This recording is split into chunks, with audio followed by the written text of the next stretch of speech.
अस्सलाम वालेकुम। ईरान के ऊपर किसी भी वक्त इस बात का ख़दशा मौजूद है कि अमेरिका और इसराइल की जानिब से हमला कर दिया जाएगा। ये बहुत ही नाखुशगवार सूरत हाल है जो हमारे इस इलाके में डेवलप हो रही है। पिछले 20 सालों में पहला मौका है कि इंटरनेशनल एटॉमिक एनर्जी ने ईरान के न्यूक्लियर प्रोग्राम के हवाले से कहा है कि जो चीज़ें उसने तय की थी उसकी खिलाफ वर्जी कर। बाज़ बेसिस ऐसी हैं मिडल ईस्ट के अंदर अमेरिका की जो उसने स्टाफ अपना एसेंशियल स्टाफ तक रिड्यूस करके बाकी वो फैमिली मेम्बर्स को वैक्यूएट करना शुरू किया।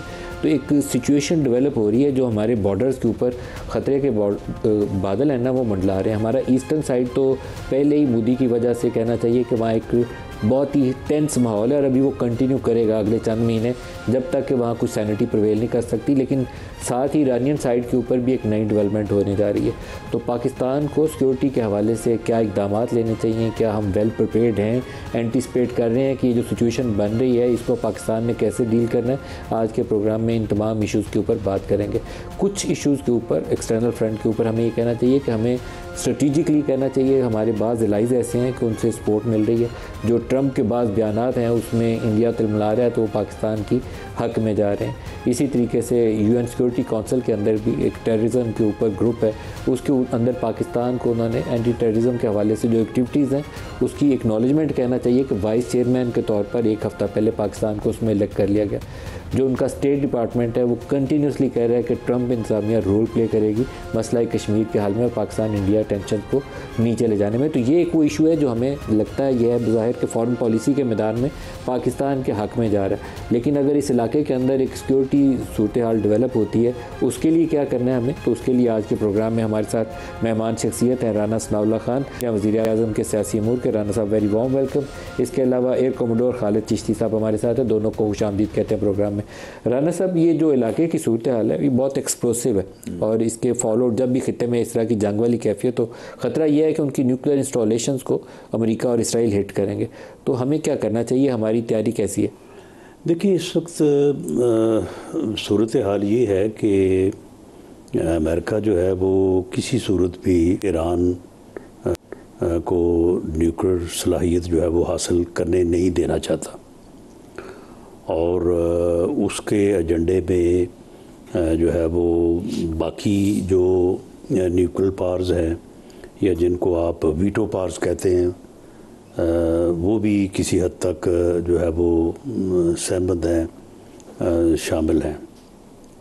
ये तो पाकिस्तान की खुशकिस्मती है कि आज से कोई 26-27 साल पहले पाकिस्तान ने जो है वो इंडिया के एटमी धमाकों के बाद उसे मौका मिला और पाकिस्तान ने भी जो है वो एटमी धमाके की और आज पाकिस्तान अल्हम्दुलिल्लाह एक एटमी कुव्वत है।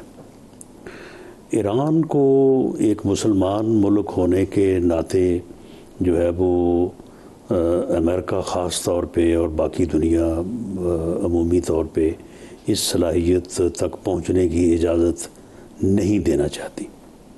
तो इसलिए लगता ये है जो कल की सूरत हाल डेवलप हुई है और जिस तरह से जो बैनुल अक़वामी जो एजेंसी है उसने भी काफ़ी ओवरवेलमिंग मेजॉरिटी से गालबन कोई 19 के करीब वोट हक में पड़े हैं उस करारदाद के और शायद कोई एक आध वोट जो है वो दूसरी तरफ सिर्फ एक ईरान वाली साइड पे गया, बाकी 11 ने एब्सटेन किया, 19 ने उसके खिलाफ ही वोट दिया। तो लगता ये है कि जो ईरान की एटमी फैसिलिटीज़ हैं, सलाहियत की जो भी उसके मराकज़ होंगे तो उन पे ये अटैक होने जा रहा है। ये अच्छा राना साहब, अभी 2 मौके के ऊपर पुलवामा के बाद इमरान खान थे प्राइम मिनिस्टर, तो उन्होंने हमें प्राइम मिनिस्टर हाउस में ब्रीफिंग के लिए बुलाया, बैकग्राउंड इंटरेक्शन था। तो उन्होंने हमें बताया कि पीक के ऊपर उस टेंशन की जब वो जहाज़ भी आपने उनका गिरा दिया था तो वो इंटेलिजेंस इतलात थी पाकिस्तान के पास कि इसराइल और इंडिया दोनों मिल के पाकिस्तान के ऊपर ख़ास तौर पर न्यूक्लियर इंस्टॉलेशंस का जिक्र था कि वो अटैक करने की तैयारी कर रहे हैं, एयर स्ट्राइक्स। अभी इस वाले पहलगाम वाले अटैक के बाद दोबारा प्राइम मिनिस्टर साहब शहबाज शरीफ हैं, तो उन्होंने हमें ब्रीफिंग के लिए बुलाया प्राइम मिनिस्टर हाउस में। तो उन्होंने बताया कि श्रीनगर में इसराइली वो बैठे हुए थे, एडवाइज़र्स भी, मिलिट्री एडवाइज़र्स भी, और उनके हथियार और इक्विपमेंट भी यूज़ हुआ। तो 2 मौके ऐसे हैं रिसेंट पास में जहां आपको इंडिया और इसराइल का गठजोड़ नज़र आया। तो इस सिचुएशन में हमारे लिए तो खतरा दोनों तरफ होंगे। नहीं, ये जो मार्का हुआ है जिसमें अल्लाह ताला ने पाकिस्तान को जो है वो सुरखरू किया है, इसमें इंडिया के साथ दूसरा को अगर मुल्क कोई था तो था ही इसराइल। इसमें भी इसराइल पूरी तरह से जो है वो इंडिया के साथ था इस सारे वाक़े में। तो फिर तो हमें फिर दोहरी तैयारी करनी चाहिए आपको, ये ख़तरा तो पाकिस्तान के लिए फिर बढ़ जाएगा। देखिए, इसमें पाकिस्तान को कोशिश तो ये करनी चाहिए कि ईरान के ऊपर जो है वो हमला ना हो, क्योंकि फिर आगे से ईरान का भी रिएक्शन होगा, और ये फिर जब इस तरह की सूरत हाल होती है तो उसमें फिर कोई जो है वो आप उसको मेजर नहीं कर सकते सही कि जी यहाँ पे आगे रुक जाएगी सूरत हाल। वो सूरत हाल जो है वो फिर ख़राबी की तरफ जो है ना वो किसी भी लिमिट तक वो बढ़ सकती है।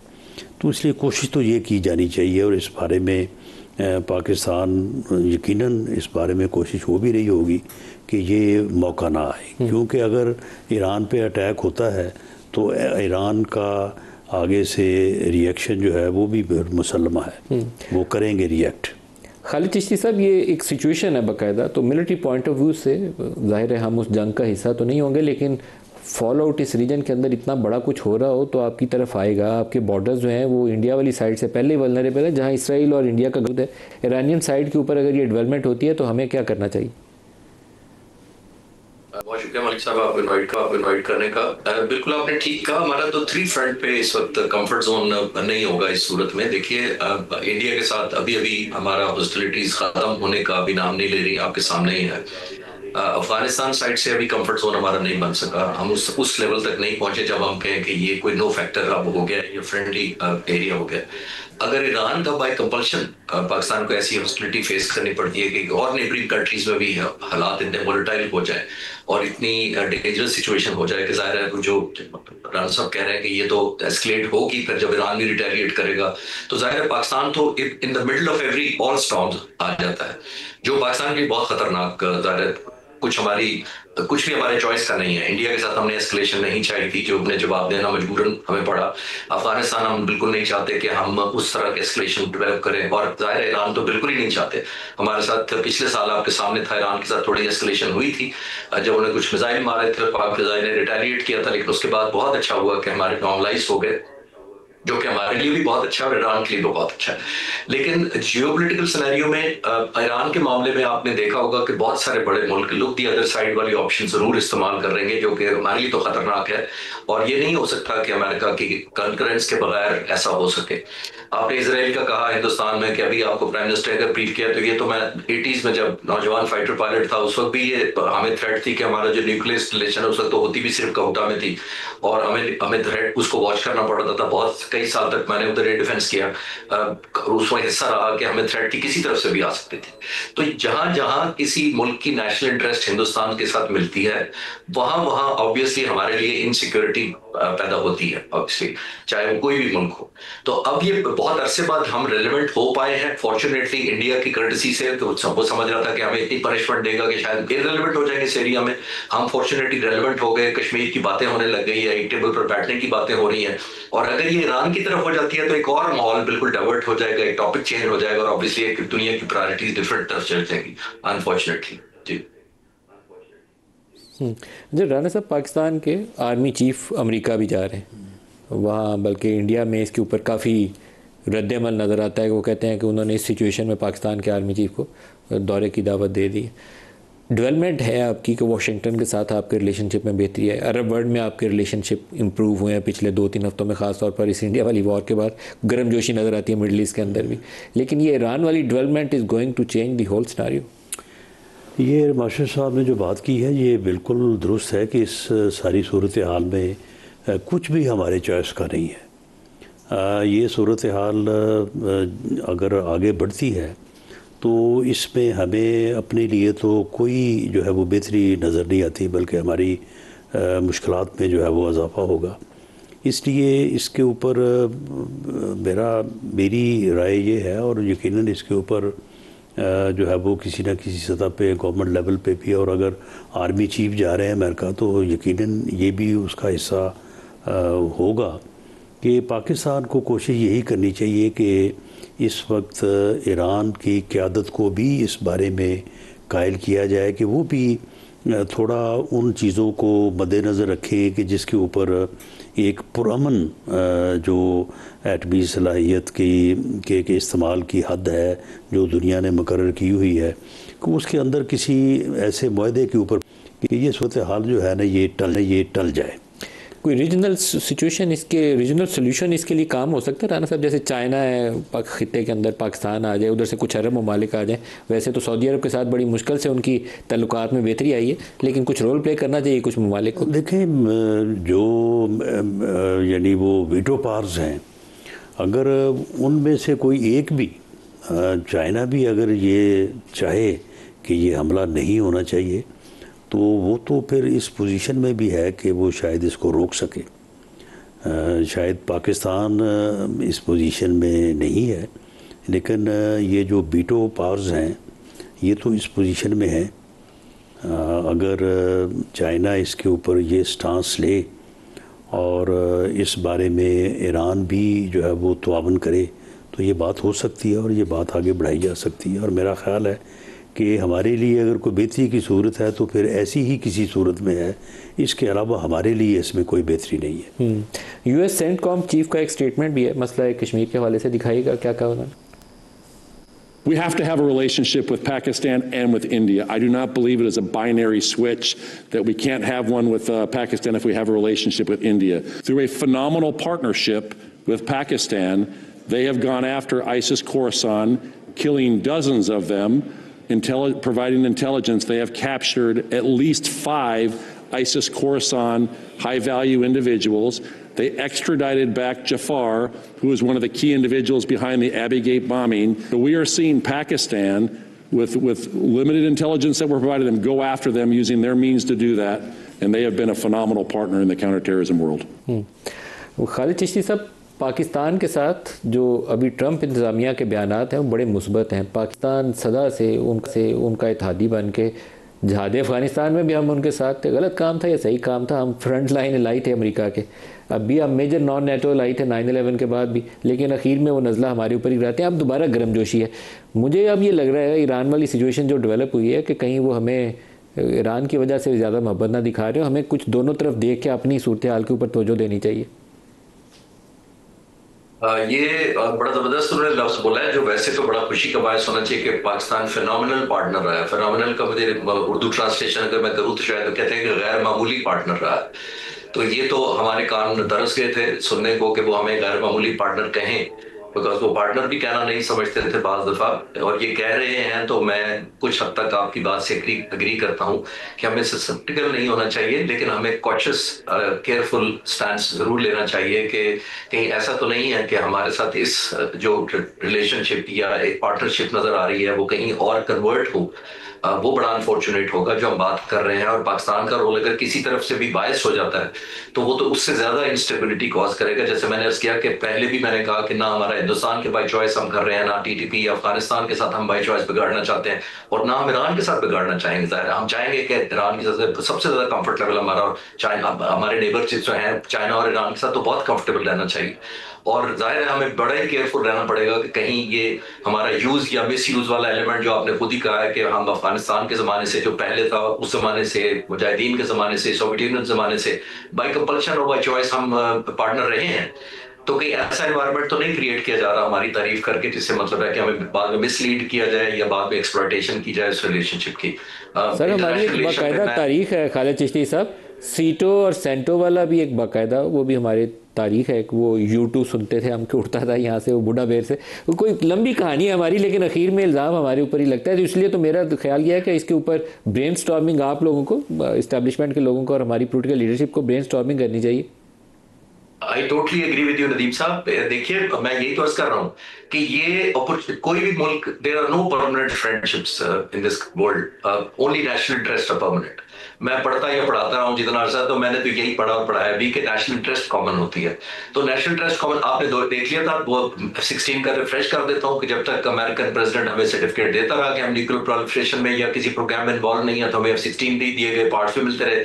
1989 आता है, सोवियत यूनियन चला जाता है, विड्रॉ करके टूट जाता है, हमारे F-16 के पार्ट्स भी बंद हो जाते हैं और गंदम ऑफर कर दी जाती है जो हमने पैसे दिए हुए थे F-16 के, तो वो तो there are no free lunches, obviously there price tag जरूर अटैच होती है, और लेकिन अनफॉर्चुनेट है, हमारे पास चॉइस नहीं है, हम जो बेस्ट कार्ड अपने प्ले कर सकते हैं और कॉन्शियसली करने चाहिए भी। और आपने बिल्कुल ठीक कहा कि हाईएस्ट लेवल तक इसकी थिंकिंग इन्वॉल्व होनी चाहिए कि उसका कहीं जो तारीफ हम करवा रहे हैं अपनी, या हमें अप्रिशिएट किया जा रहा है, ये बहुत पॉजिटिव है जहां तक ये पॉजिटिव है, अनलेस इसको कन्वर्ट किया जाए इनटू सम नेशनल इंटरेस्ट जो सिर्फ अमेरिका की इंटरेस्ट में और पाकिस्तान की इंटरेस्ट में ना हो, वो बड़ा अनफॉर्चुनेट होगा।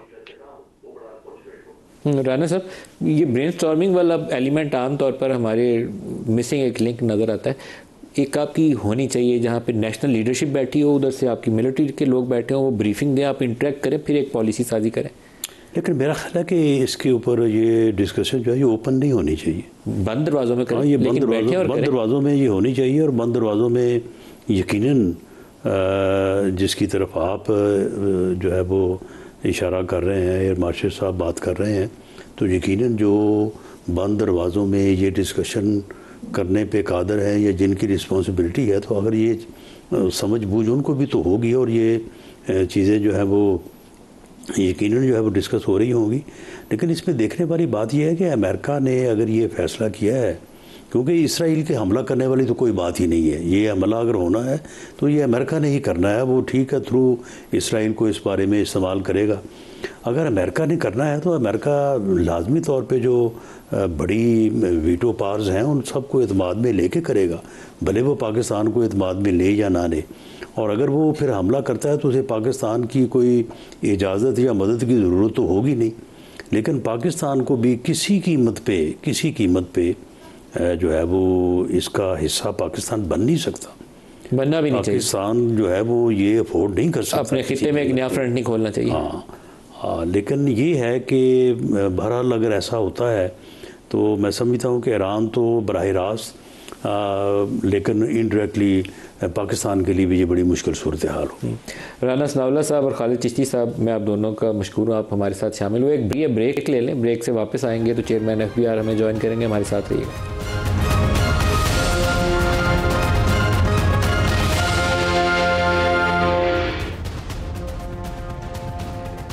प्रोग्राम में दोबारा खुश आमदीद कहते हैं। Chairman federal board of revenue Rashid Langrial साहब हमारे साथ हैं। चेयरमैन साहब, बहुत शुक्रिया, आप हमारे साथ शामिल हो रहे हैं। 14,131 अरब का जो टारगेट है, इसमें नए टैक्सेस थोड़ी सी वजाहत हो जाए।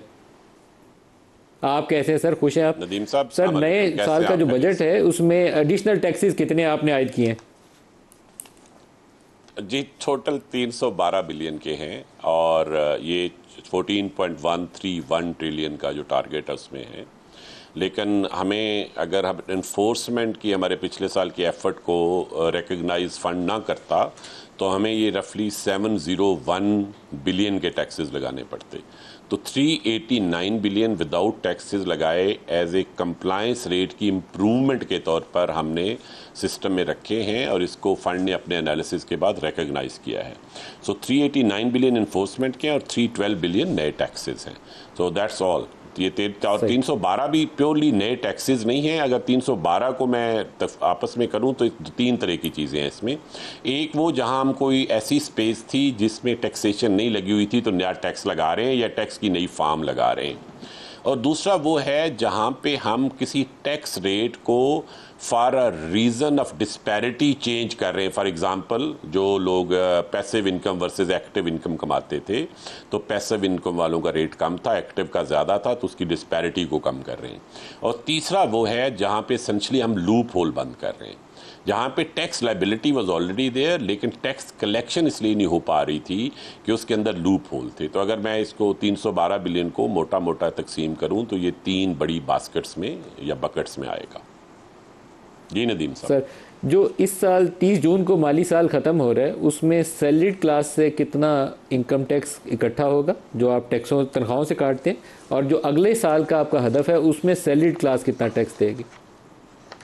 देखें, जो बुनियादी बात है ना, सैलरी क्लास में हम तमाम लोगों को रिलीफ दे रहे हैं करंट ईयर से अगले साल में। देखें, जब आप एब्सोल्यूट नंबर देखते हैं ना, तो अगर अगले साल टोटल वेजेस का बिल ही मुल्क में ज़्यादा होगा तो थोड़े से ज़्यादा पैसे ज़रूर आएंगे, क्योंकि परसेंटेज में टैक्स नहीं होना है। लेकिन आप देखें कि पहले जो 6 लाख से 12 लाख तक, यानी 1 लाख रुपया महीना जो बंदा कमाता था, उसे 5% टैक्स देना पड़ता था। अब वो 2.5% कर दिया गया, यानी उसका रेट आधा कर दिया गया है। नॉट ओनली दिस, बल्कि उसके ऊपर वाली जितनी ब्रैकेट्स हैं, कहीं 2, कहीं 3, कहीं 1%, वहां भी कम किया गया है। अच्छा, अब आपको पता है कि जब नीचे वाली ब्रैकेट में जो स्लैब है जी, टोटल कलेक्शन इस साल की हमारा ख्याल है कि 11.9 ट्रिलियन 11.9 ट्रिलियन इकट्ठा होगा। नहीं सर, जो सैलरीड क्लास से कितना होगा सर? सैलरीड क्लास से कितना इकट्ठा होगा? मैं आपको बता रहा हूं कि सैलरी क्लास का जो नंबर होगा वो कुछ 650 के करीब होगा टोटल। लेकिन आप ना, ये सैलरी क्लास की जब आप बात करते हैं ना, तो इसे आप कंपेयर करते हैं सेक्टर्स के साथ। ये मीडिया में ना एक कम्युनिकेशन का इशू है, बाइनरी गलत क्रिएट हुई है। सैलरी क्या है? वेजेस है। सो जब मैं कहता हूं जी कि रिटेल सेक्टर या होलसेल सेक्टर में कम पैसे इकट्ठे हो रहे हैं, लेकिन सैलरी सेक्टर में ज़्यादा हो रहे हैं, तो बहुत सारा होलसेल और सेल्स जो रिटेल सेक्टर, उसमें सैलरीड इंडिविजुअल्स मौजूद हैं, तो वो उसी सेक्टर में काम करते हैं और सैलरीज में अपना टैक्स देते हैं। तो देखें, मुआशरे में जितनी भी इकोनॉमिक एक्टिविटी होती है, उसके रिटर्न 2 शक्लों में आते हैं। आपका टोटल जो एनुअल जीडीपी है वो 2 शक्लों में आपके इस जवाब से मुतमईन नहीं सर। जो रिटेलर से आपने टैक्स लेना है ना, वो पहले बात तो पूरी सुन लेना है, जो उसके मुलाजिम है, आगे सेलमैन है, उसकी सेलमैन की तनख्वाह से तो टैक्स। नदीम साहब, आप बात तो सुन लेना। आपका मुतमिन ना होना तो आपकी मर्जी है, वो आपकी जजमेंट है, मुझे उस पर कोई एतराज़ नहीं है। पर आप बात तो पहले मेरी पूरी सुन लेना। मैं आपको जो बात कन्वे करने की कोशिश कर रहा हूं वो ये है कि जीडीपी सिर्फ 2 हिस्सों में तकसीम होता है, एक वेजेस होते हैं और एक रिटर्न ऑन कैपिटल होता है। ये इकोनॉमिक्स की नॉन इक्वेशन है, I+W, that's it, period. All GDP either is divided into wages or interest rate. Interest different शक्लों में हो सकता है, which is return on capital. किसी नॉर्मल थर्ड वर्ल्ड कंट्रीज में रफली 2/3 से 3/4 तक वेजेस की शक्ल में जाता है। वेजेस सैलरी की शक्ल में ही नमूदार होती हैं। तो जब हम ये कहते हैं कि सैलरी सर्कल से इतना पैसा है, मैं इस बात से कॉन्शियस हूं कि सैलरी के ऊपर ज़्यादा टैक्स रेट है। इसको गवर्नमेंट भी रिकॉग्नाइज करती है और गवर्नमेंट उस डायरेक्शन में काम भी कर रही है और इवेंचुअली करेगी, मजीद भी करेगी। लेकिन ये जो बाइनरी आपने बना दी है, 650 अरब तो इस साल का टारगेट है आपका? नहीं है 650 अरब तो इस साल का सर। अगले साल कितना इकट्ठा होगा सैलरीड से? मेरा ये ख्याल है कि वो डिपेंड करेगा कि वो वेजेस का टोटल रेट कितना। हम इस तरह नहीं कैलकुलेट करते, हम इसको फेडरल एक्साइज, इनकम टैक्स उस सेंस में करते हैं और इसमें बहुत सारे एडवांस की शक्ल में आता है, कुछ फाइनल लायबिलिटी की शक्ल में आता है। इनकम टैक्स का आपको पता है जो एडवांसेस हैं साल आते हैं, लेकिन उसकी सेटलमेंट नेक्स्ट फाइनेंशियल ईयर में होती है। सर, एक जो अहम सवाल ये है कि आम तौर पर जो एक तनख्वाहदार तबका है, वो जब सवाल जवाब करता है या हम अपने वो जो पार्लियामेंट के अंदर बैठे हुए लोगों की तरफ देखते हैं, तो एक उसमें चीज़ जो कमज़ोरी नज़र आती है कि पार्लियामान की अक्सरियत लोगों की जो है, उनकी टैक्स लाइबिलिटी देखें तो वो सैलरीड तबके की निस्बत कम नज़र आती है, अक्सरियत की, 5, 7, 10 बंदों को छोड़ के। तो वहाँ पर आपको लाइफस्टाइल ऑडिट उनका करना चाहिए जो लोग पार्लियामान के अंदर बैठे हैं, सूबाई असम्बलियों में बैठे हैं। वहाँ आपका FBR हिम्मत नहीं पकड़ता। मतलब कोई पर्टिकुलर केस आपके ज़हन में है कि जी फलां केस में ये नहीं हुआ है? मेरा तो पूरी पार्लियामान के ऊपर ही सवाल है सर। मैं आपसे एग्री करूंगा। नहीं, आपका सवाल है पूरी पार्लियामान के ऊपर ये सवाल है कि लार्जली वो टैक्स वेट करते हैं, टैक्स अपना अदा नहीं करते, जितनी इनकम टैक्स उनको अदा करनी चाहिए। इस मुल्क में जो भी अशराफिया है वो कम टैक्स देती है, वो टैक्स एवेजन के 100 बहाने हैं। उसमें सिर्फ पार्लियामान नहीं है, उसमें आपके बिजनेसेस भी हैं, बाकी लोग भी हैं। मैं आपको मोटा एक नंबर दे देता हूं।